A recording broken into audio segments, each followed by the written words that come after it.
DMT প্যানে যারা কাজ করছো, ডিএমটি সার্ভার পুরোপুরি আপডেট করে দেওয়া হয়েছে।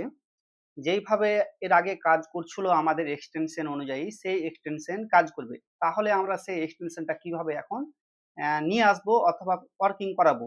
প্রথমে আপনারা এইখানে যে অ্যাসিস্ট্যান্স ই গভর্নমেন্ট এনএসডিএল কেওয়াইসি এটাকে কি করবেন, রিমুভ করে দিবেন। যদি আপনাদের থাকে তাহলে রিমুভ করে দেবেন। রিমুভ করে দেওয়া আমাদের এখান থেকে রিমুভ হয়ে গেল। তারপর আপনারা কি করবেন, এনএসডিএল কেওয়াইসি ওটিপি ফিঙ্গারে ক্লিক করবেন। ক্লিক করার পর প্রথম বা দ্বিতীয় যে কোনো একটা অপশানে ক্লিক করবেন। এনএসডিএল কেওয়াইসি ইনস্ট্যান্ট আমরা ক্লিক করলাম। ক্লিক করার পরে এই যে এক্সটেনশন, এই এক্সটেনশনটাকে আপনারা ডাউনলোড করবেন। এক্সটেনশনটাকে ডাউনলোড করে নিলাম। যেই ফোল্ডারে ডাউনলোড হবে, আমার আগে থেকে ইনস্টল করা ছিল, তার জন্য আমি এটাকে ডিলিট করে দিলাম। ডিলিট করার পর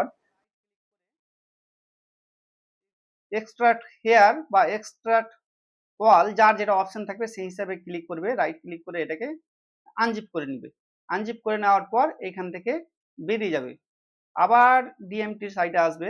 এসে ক্রোম ব্রাউজারে এইখানে যে অপশনটা থাকবে এইখানে অ্যাড এক্সটেনশন অথবা থ্রি ডটে ক্লিক করে এক্সটেনশনে গিয়ে প্রথমে এই ডেভেলপার অপশনটা যদি অফ থাকে এটাকে অন করে নিতে হবে।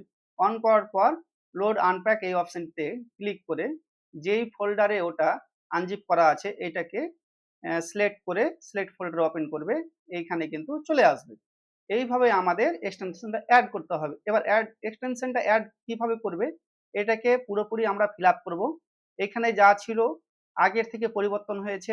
এখানে নেম আজ আধার, মেল ফিমেল সিলেক্ট করতে হবে, ডেট অফ বার্থ সিলেক্ট করতে হবে এবং মোবাইল নম্বর। এই মোবাইল নম্বরটা রিএন্টার মোবাইল নম্বরে ক্লিক করবে। ইমেল আইডি আগে যা ছিল ইমেল আইডি, আধার নম্বর, এখানে ফাদার্স নেম, এখানে mother's name. Mother's name mandatory, প্রত্যেকের মাদার্স নেম দিতে হবে, অর্থাৎ মায়ের নাম দিতে হবে।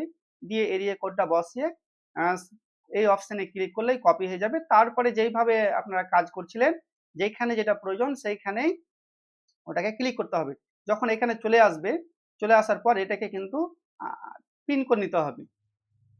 পিন করে নিলেই কিন্তু এখানে দেখাবে, তখন এই সিস্টেমে সবকিছু পেস্ট হবে। এইভাবে আমরা এক্সটেনশনটা অ্যাড করব এবং এক্সটেনশন ফুললি ওয়ার্কিং। আমরা এর আগের ভিডিওতে দেখিয়েছি কিভাবে প্যান কার্ড অ্যাপ্লাই করা হয়, কিন্তু এক্সটেনশন কাজ করছিল না।